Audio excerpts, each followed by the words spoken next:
Hello guys, and welcome to a new Steel Division 2 video today by myself, Vulcan, and Attack Power.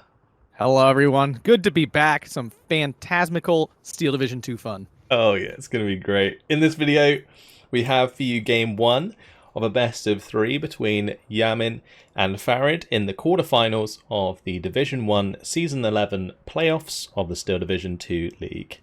Today we are playing on Slutsk, and on our left in the red team we have Yamin, also known as Lovecraftian Horror in this game. For this game.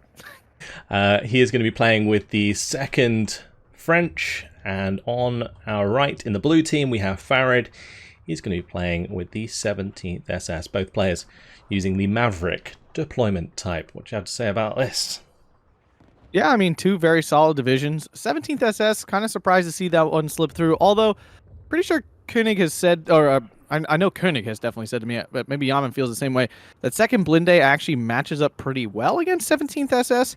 I guess, maybe, but I mean, the Stug 4s definitely kind of blank your Shermans and all that good stuff. You do have, I mean, you got plenty of M10s to work with, I suppose, but yeah, I'm never a fan of letting 17th SS through. It's a very strong division with no apparent weaknesses. Second Blinde, great division these days. Very solid, tank tab, recon tab, the whole 9 yards. Great AA, good arty tab, some solid bombers in there. Your infantry are solid, just not numerous. 17th SS, I mean, you get Stug 4s, you get recon car spam, you get a good suite of infantry, some awesome AT. Great AA. I mean, they basically got everything when it really comes down to it. So, yeah, definitely interesting. Although I wouldn't say Slutsk is the best map for 17th SS because they don't have all the 2K you could ever want. I mean, that would be the one thing. They certainly have more than the French do, though. Yes, that is true. Absolutely. Yeah, just kind of a weird deck for this map. Let's have a quick look at what they're getting down. So for Yamin, on the top left, you got the M8s, you got some Voltages, Pioneers, Nueve with the machine gun there. Further down, we've got another machine gun, 2 Nueve, the Pioneers, M3 Stuart. We got a mortar at the start, a bunch of Voltages, Pioneers heading into the town with a AT gun that's likely going to block off the road, and an M4. We've got an L4 coming out at the start, 2 of them, in fact. For Farid, on the top side, a couple of Pak 38s, MG42, some Legionary, some Volksdeutsche. With the Pioneer, we got the Aufkladder there, Marder, Stug 4, Volksdeutsche, Pak 38, and an MG heading into the town. And on the bottom side, he's going to be putting on the hill a bunch of Volksdeutsche, the Legionary, Panzerschreck, Pioneer Führer, Pioneer, and the Marder 3. So, interesting deployment. I was thinking at first that Farid was going to send a lot of those troops to the top side, but they're coming more towards the mid, so he's just going to be holding that top salient with the MG42. Yeah, I'm a big fan of the early rush in the center from blue side. If you can get this hill, I mean, you get 2 flags essentially for free on the edge of this hill. So I find the center rush to be probably the best push you can make from the blue side, so I'm not surprised to see him doing this. And we have the Vultures getting pretty deep for Yamin here. L4's seeing all of the troops on the bottom side. He's managed to get the Pioneers into a good position there. 50 cal in the church, actually going to be able to provide good cover over the town. 50 cal further up, however, is being beaten up by the MG42. A 222 coming down the road there is not going to be in line of sight of the M3 Spade just yet, so the Nueve might take quite a bit of damage. Yeah, mortar on top of the Pioneer Fear, spotted from the recon plane, going to die here unless he falls back immediately, and it's still going to die. So yep. Nice pickup there from the mortar. That's actually a pretty big kill to take away that leadership. SS Legionary getting like quadruple teamed here, so that's not going to turn out well for him. Pak 38 on the hill almost takes out the... just getting the other Pak 38. Took out that M3, A3 there. And yeah, impressive the MG42 actually beat out the 50 cal, because 50 cals are like the ultimate weapon in this game. Well, the MG42 is still very, very strong, but in this case it does look like the 50 cal might get the pin first. They do have that like extra suppression. It's just going to take a while to kill it because the damage is kind of low, but the DB coming in for the kill onto the Pak 38. The BF-109 trying to get on its tail in order to find the kill. On the bottom side, the Legionary still having a bad time as the mortar fire continues to come down. DB's flying right over this Flak 36. Will that be enough damage to take it out? That would be huge. That would be absolutely huge. It's definitely very, very close, but those things are extremely resilient, and he manages to make it out. Yeah, and Flak 36s are just, they're always a little underwhelming. If that was a Flak 43, 100% dead in the sky. But, ooh, BF-109 takes out the L4. The center push here from Farid not going too great here. Both VulcanHDG here getting thrown back. Slutsk 4 and Martyr 3, though, might be able to turn the tide against these M8s rushing up. Cheeky little rocket strike onto the 50 cal does take it out of the church for the time being. But yeah, we're going to have to keep an eye on the Martyr 3 Slutsk 4 engagement in the center here. The Spy, like, head-on against the Slutsk, we just won't be able to do anything against it. So if the Slutsk gets into a right position there, it will be doing well. The Martyr can also, I think, one-shot the M8s, right? It can, but it also will, you know, get penned pretty easy by those M8s. So with two of them, they might be able to take it out pretty quick anyway. Now, he did finally spot all these troops, and now we'll wonder if the Slutsk 4 is moving, so that is the key here. And we're currently on a 13-11 with Farid capturing this flag in the center. One M8 down already. Oh, the M8 missed its shot. But the Marder not able to find a second itself. So it did well there to take out one of the M8s without getting hit by either, which does kind of equal out that position and gives Farid a very, very nice spot on that hill, as you mentioned. Taking that center early on is going to be really, really frustrating for Yamin to get back into position, both in the town on the bottom side and obviously taking back the flags in the mid. Yeah, Slutsk is a very, I mean, Red has a phenomenal position over the town with that southern hill, allowing you to overlook everything. But on the flip side, if Blue can take this center hill and hold it well, it has a phenomenal position looking over the entire center of the map. So both sides have opportunity on this map. IG-33 is being brought up to exploit his position here. VulcanHDG also going to be joining the fray. Martyr 3 moving through on the bottom side. I'm surprised to see that Yamin hasn't tried to capitalize on the initial damage he did to the legionary on the bottom side, because he does have the M4A2 there. He's now moving it up. Might want to be a bit more aggressive, because if he can take the hill here on the very bottom, that actually puts him in a nice position similar to Farid's in the center. Yeah, absolutely. And this is a very common flag for Red to be able to grab, because you don't have to move the line very far to get it. We do see a 57 mil here in the center, finding the Martyr 3 easy. No spot yet on it. Do they have exceptional? No, they just have very good stealth, so kind of weird that the VulcanHDG there did not spot that. I think the Martyr 3 was turning to engage it when it died, so I think after the first shot it had revealed itself, but before that it was still hidden. The M4 took a penetration from the Martyr.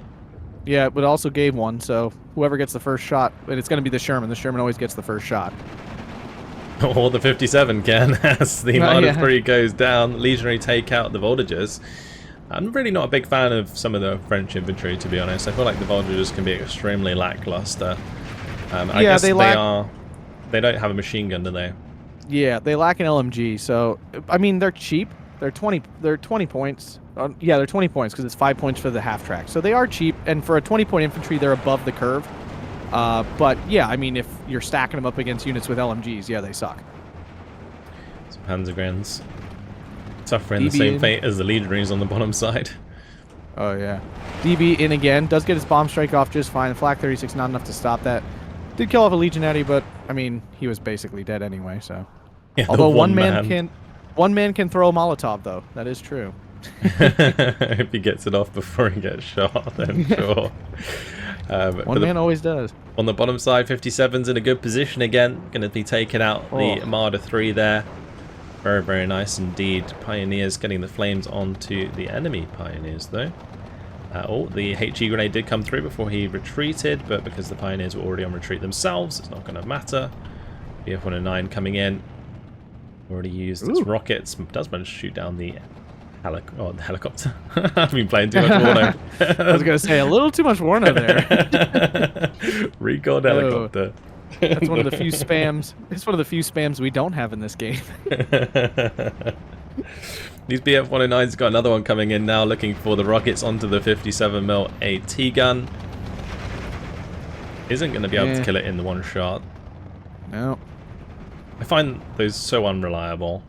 They are. sometimes they feel incredible, and then for their price and their speed, and they reload incredibly fast. But other times they're just like, you can't get a kill with them. You can't buy a kill with those things. Yeah. Both of these IGs on the hill here not having a good time as the mortar fire is continuing to come down. These mortars are very, very oppressive, the radio mortars. Also, interesting to see the M7 being invested in early on, the M7 Priest.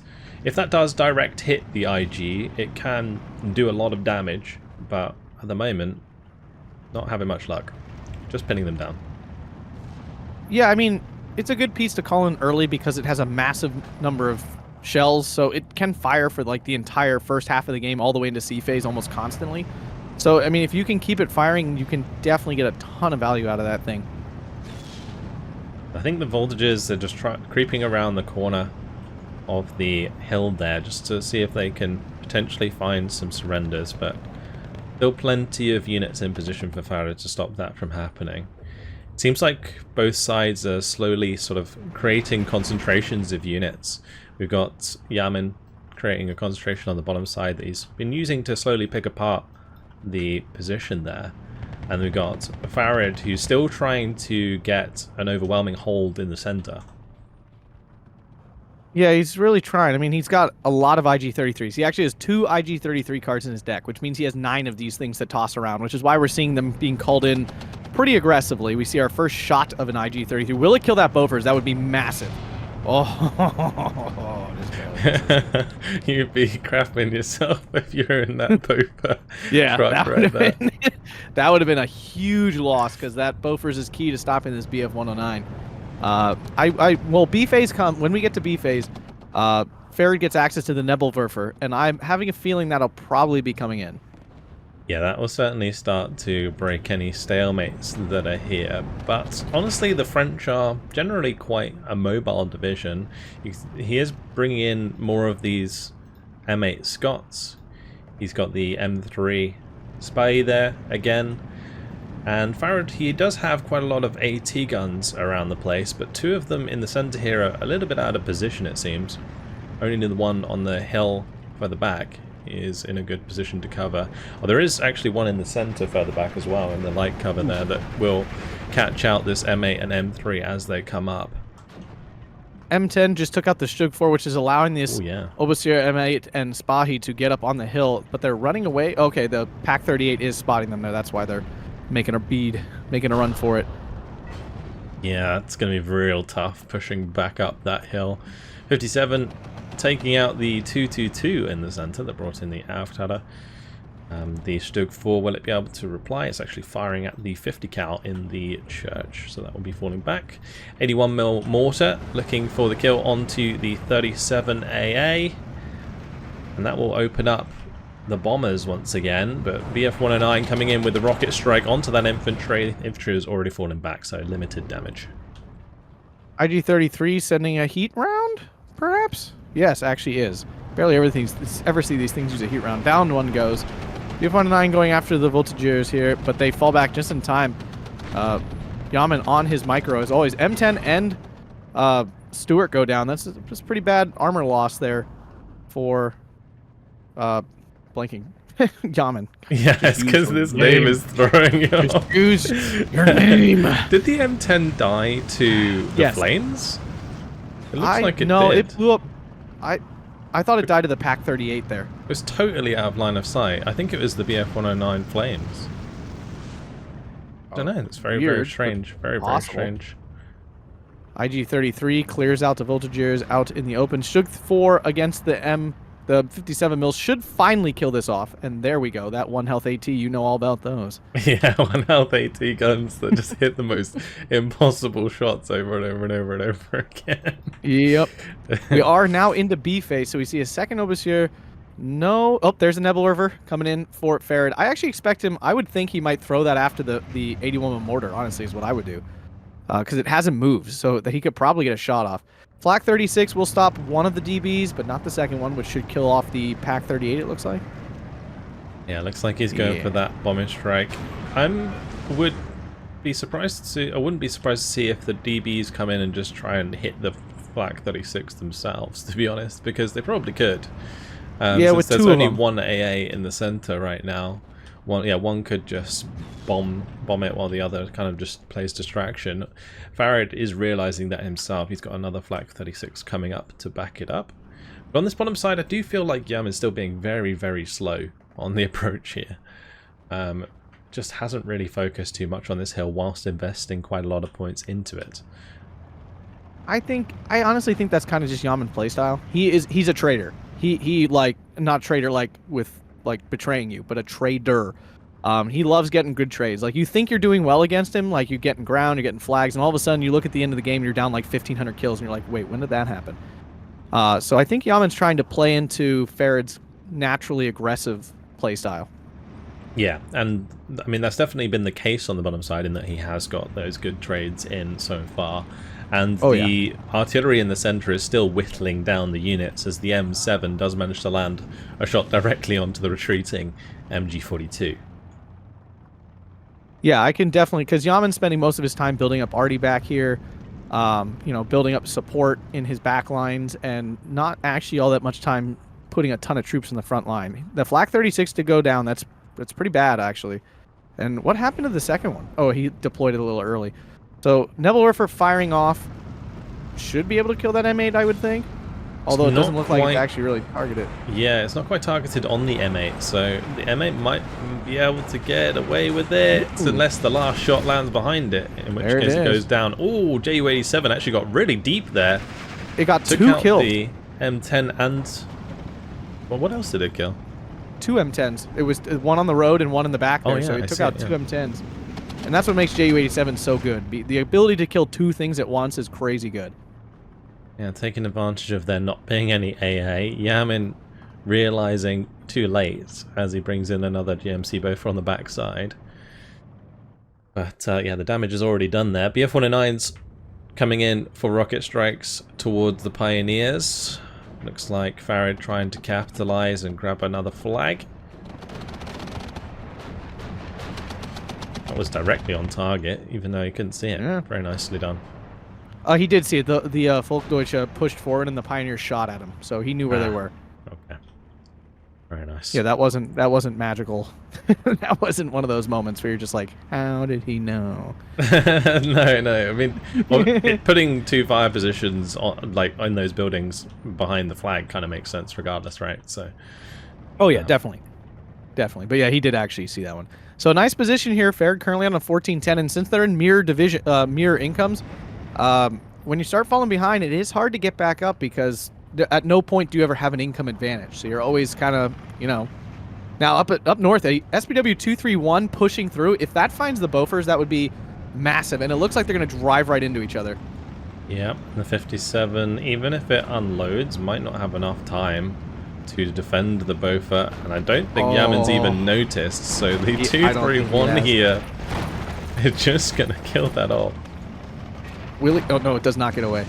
Will it get the 57 mil too? Oh my god, what a cheeky play. That's ridiculous. He should kill this off before it ever fires. Yep. Oh my. Brutal play there from Farid. Very, very nicely done indeed. Yeah, that was good.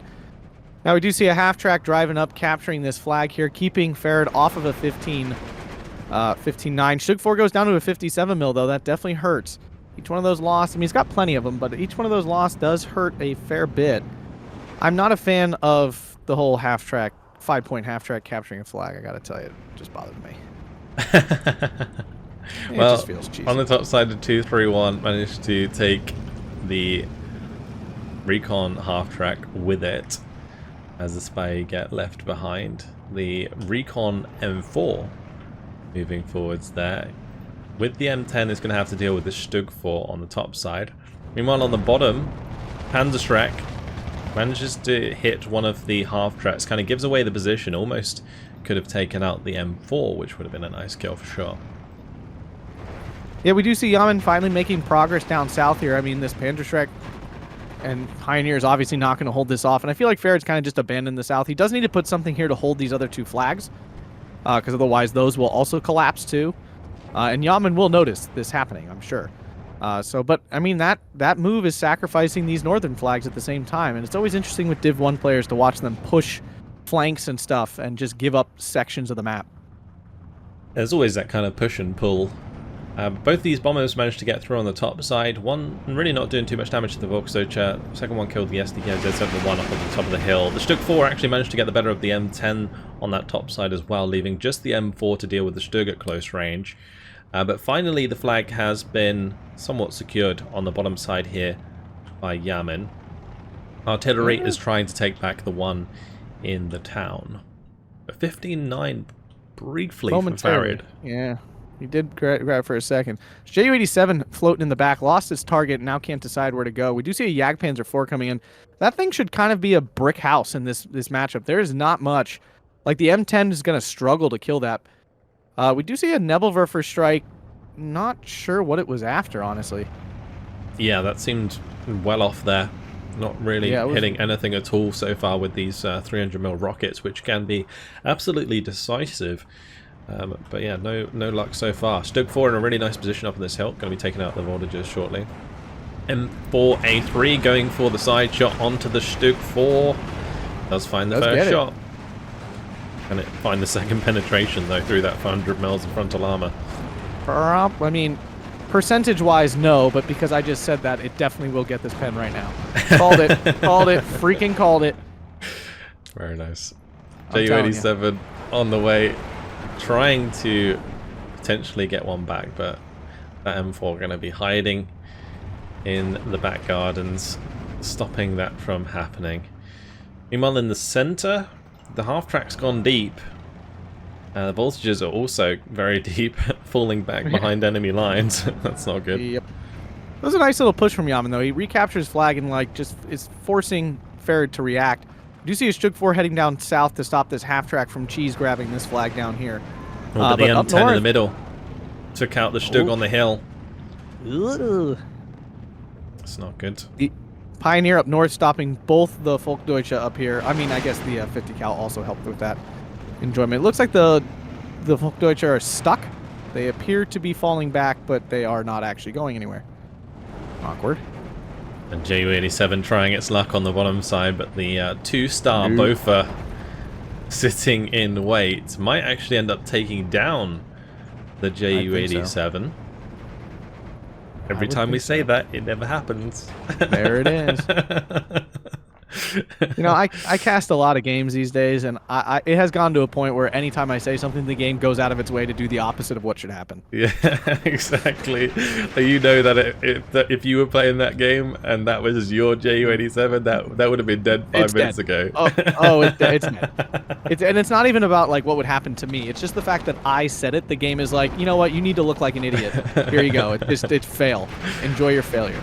Absolutely. Well, the half-track's dead on the bottom side. The Slutsk 4 is now coming through, but these VulcanHDGaming aren't really holding the line very well.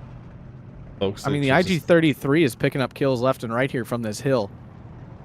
Martyr 3 on the hill as well. Nice little position there. He's kind of built a nice little support here, and he could use this to push off then later. But we're now into C phase, so both players are going to be choked on income, and these last reinforcements will be the last easy ones they call in, basically. Yeah, and then it gets tough trying to take back some ground. But there seems to be a lot more on the field for Yamin. Like I said, trades. This guy focuses on trades. He doesn't care about flags until the end. Well, so he really doesn't. Good. And it's gonna, I feel, really be up to whether or not Farid can find value in these Nebelwerfer strikes. And so far he's aiming it again at pretty much nothing. Nothing that really matters, I would say. The M3A3 spy has already gone down there. The Jagdpanzer is going to be finding shot onto the M8. And if he doesn't stop that, the 300mm is going to be a waste. Complete waste. Down south, the Slutsk 4 took out the M4, and now it takes out the Opus-Seer, so that cleared off most of the light armor. That's pretty big, actually. The M10 is still here, so that's still dangerous, but that was a nice clear off here by this Slutsk 4. Yeah, really, really nice play. Taking advantage of the low health M4. I do understand this strike this time. He's trying to capture this flag, so he's not sure if there's infantry here, so he's sending it after this half-track, basically. I get that one. That one gets you a flag. I get it. Do you ever think it's worth blind firing, though? into with a 300 mm Nebelwerfer. Doesn't that feel like wasteful?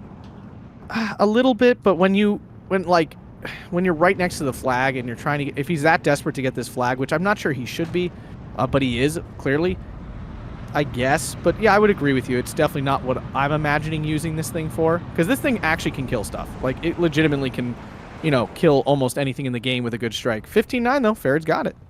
Yeah, I was going to say that. for the 15-9, maybe that's what he was kind of planning to do. Yeah. It does make it so there's only 9 minutes till victory, and that is substantial. Yeah, and I think he knows. I have to assume Farid knows that Yamin's out-traded him. It's not like he has no sense of what's going on.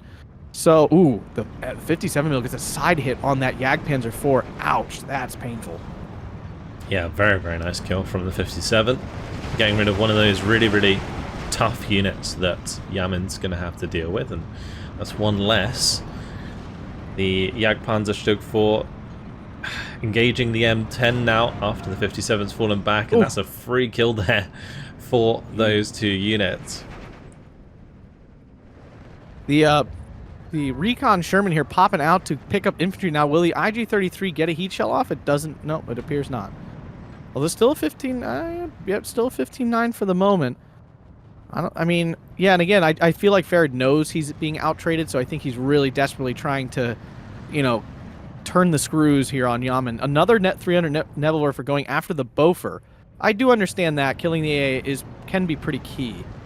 Yeah, but will it do it? Open up the use of the BF-109s on the top side, but it was aimed a little far off. One of the rockets, doesn't matter, right on the edge of the circle, hits the mark. So Bofers is gone. Very nice. Yeah, and now the SPW down south taking out the sappers, getting rid of that bazooka. Now another one coming in, but still, I still can't. Now, if he used the Nebelwerfer to hit this 81mm mortar, he would kill this Commandant as well, and that would be pristine for him. Yeah, that would be awesome if we managed to pull that off.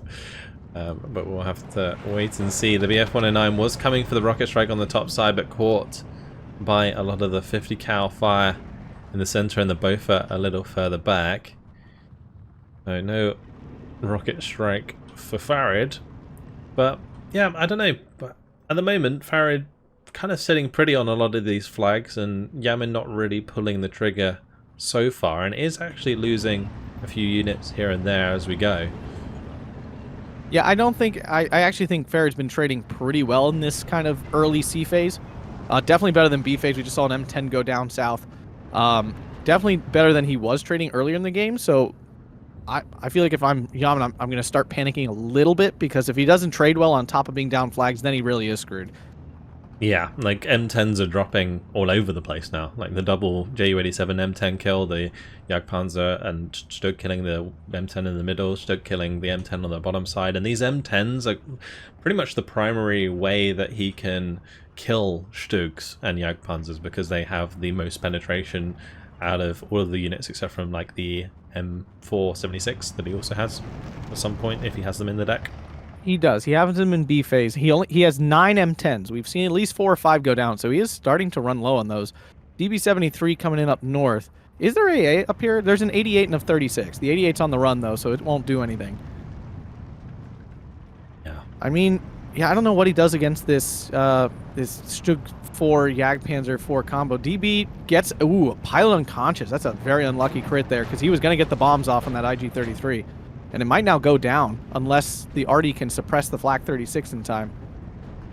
And that IG-33 now able to provide great fire support into this engagement of the town. Although one of the Volksdeutsche going down before they unload and actually wiped out entirely. So that's rough. The DB did manage to get out though. So that's also not ideal for Farid. So we see Yamin pulling a little play here. He's hopping the machine gun in and out of that building to force the IG-33 to continuously re-aim. Kind of infuriating. One of those little micro tricks. Yeah, Jagdpanzer did manage to take out the M4 Spy though on the bottom side of that little town section. So really good kill.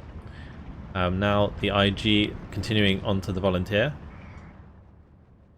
Yeah, the Flak 36 did go down to the artillery, so that's a pretty big loss, actually. He's running out of medium AA. Oh, here goes that Nebelwerfer as you wanted onto the 81 mil. Does manage to find it. Almost kills the Commandant, but it was moved in time. Oh, now a lovely rocket lands on the M4 in the center as well. Will the last one kill the M10? Oh, no, but that was close. Very close. These strikes, and now those are what we want to see. Those are the strikes we want to see from Farid. Not the missing stuff we saw before. The ones that really like hit the mark and get the juicy kills. Oh yeah, and now with that mortar gone, that's huge because that thing has been absolutely wrecking him down south. Ju-87's looking, has nothing. There's no AA up here now, so the Ju-87 just hunting for a target. Yep, still AA in the center though. They're both are there, trying to shoot the BF-109. Yes, but what happened there? It's like completely for a while. It's coming in for the M10. Look at it, it's queued up. Let's see, can he get more than one? He will get the M10. Oh, he hit the half track, but the sappers managed to unload in time. That Ju-87 now going to be able to probably get out, as that Beaufort has lost line of sight and doesn't have as much veterancy as the one on the bottom side. So yeah, things not looking good right now for Yamin as he continues to take losses, and Farid not really losing much at all. Yeah, and it was a 15-9 again for a little bit, and every little 15-9 does... It eats into that time pretty quickly compared to that single tick. IG-33 in the center hill here. It looks like it has just a field day of targets to choose from. This 57 mil will be the first. Will it kill that Stug 4 first? No, it will not. Although, I will say, Farid pretty light here in the town. There's a lot of potential here for Yamin if he just goes for it. Would be a very slow push, though, because there's no half tracks, really, to push through there. I mean, he could maybe try and make a play on the bottom hill, with like the sappers getting the Zooks onto the Stug 3 and the 231 there, but still a ways to go, still time, I would say, for Farid to react, and if these Nebelwerfers get reloaded, then those could also be an option to prevent those pushes from coming through. 57 on the top side, currently engaging the Stug 4, does manage to find the first penetration, but the Volksdeutsche should help finish that off. The AT gun's gone down, and now a lot of that infantry very vulnerable to being pushed in, and the infantry can probably just walk onto that flag, to be honest. BF-109's coming up to support with their rockets. Yeah, an issue here for Farid that we're seeing a lot of. His infantry don't really have AT, other than the Legionati. I almost feel like most divisions have a Panzerfaust Panzergren, so I'm kind of surprised he didn't bring that, because it's really punishing him with these half tracks. And I might be wrong, I can't remember exactly. 88 gets a nice little kill on that half track. And the infantry get immediately pinned. But yeah, that's definitely allowing Yamin to do some cheeky stuff with his half-tracks. The BF-109's managed to get a couple really good strikes in on that top side, and now the flag has gone to the Legionary. Stug 4 is working its way up behind the 88, so that can set itself up in a really nice position as well. Yeah, that 88 is wrecking right now. It's doing work. It's doing a lot of work.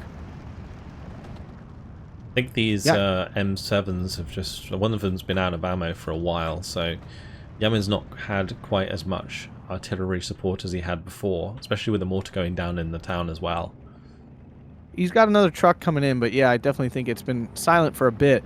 Farid did have a 15-9 again. Nebelwerfers have been unloaded, so they're starting to reload. I wonder where the next strike will go. This SPW, there's nothing here to stop it. It can kind of just do whatever it wants. If it can find the targets, it will kill the targets. Have the SPW-231 on the top side, looking for the half-track. We'll just take out those. Open up that flag for Cap once again. M10 will be moving in further back to try and block that, but we'll have to wait and see. Now down south, the M3 finally gets on to the SPW, which has really kind of been holding everything down. But the Stug 4 leader here, hiding on the side of the hill, it does get spotted by the commandant of all the units. I guess maybe it was the sappers over there. But already coming down on that. We see another mortar in, so Yamin spent the points to bring another mortar in. Nebelwerfer strike on the M10s and half-track here. Yep, we got the voltages being hit by that. Another strike coming through is going to direct hit the AT gun. Can it get close enough to the Bofors with the remaining rockets? It almost entirely destroys the sappers as well. These rocket strikes are crazy. M10 did manage to survive though. Stug doesn't have to worry about the voltages, which is nice. So he can kind of just attack move towards the M10 and find the shot. Meanwhile, the Pack 38, yeah, should be able to find the shot first as well. Should take it out. It's damaged. Oh wow. Okay. Thought it would take that out in one. It did not. Yeah, I thought that was more damaged as well. Yeah, it's kind of surprising. But yeah, I mean, Flak 41 down south getting hit by that A11 mortar. Actually, it's going after the Stug, which it very well could kill at that range. Well, the Stug looking pretty fresh, so it should be able to survive a barrage, a singular barrage. Stug 4 falling back, although again, it's not really under any pressure. I think, yeah, it looks like Yamin's out of sappers. So the bazookas are going to not be there anymore once the ones on the map die. Yeah, no, not sure that's going to matter too much. There's only 2 minutes left now as we move to a 16-8 for Farid. He's managed to get back a lot of the kills that he lost early on and solidify his map positioning so far, which has really, really helped him out. And is going to force Yamin to make some desperate plays shortly. Yeah, I mean, it's a big... Yamin still has time. It's not like this game is totally over. Yes, there's a big gap, but we have time here. BF-109 Ju-87 strike down south. The tank got out of line of sight too quickly, though, so it was already falling back. And the Bofors, of course, brick-walling that BF-109. Gun jam on the M4A2 there. What did that? Was that the Martyr? I think it engaged the Martyr, and then it backed off the hill, yeah. Yeah, because Stugs don't usually cause crits. You know, their AP shells don't usually cause that. But he's holding that 15-9, and Yamin definitely now under the real pressure. Yeah, for sure. And 1 minute left. Stug takes out the voltages. One of the transports gets sniped further up that was bringing in some volunteers. Panzergun MG34 going to be pushing for this flag. We'll be able to capture it briefly before the 50 cals pin them down. But honestly, just giving a target really for the 300mm Nebelwerfers. Although it looks like he's going to be focusing on the mortar carrier and the both on the bottom side. That is going to be some juicy targets if he can take them out. Yeah, and this is why I said I don't know why you'd ever leave... Why you ever leave 17th SS open, honestly. Now in the center, the Stug 4 dying due to some good old hill pression. Gotta love that. And the 231 went down behind it as well to the M10, so that's not very helpful. BF-109 come in for the rocket strike. Maybe a little bit preemptive. He could have probably just waited until the Bofors were dead, to be honest. Because the rocket strike is coming in, and oh no way, Yamin got lazy. He did give that 81mm a fast move order previously, but then cancelled it and did another strike, and he might pay for it. It's gonna be close. Oh no, it's out. It's out. The Bofors isn't though. Yeah, that 81mm mortar.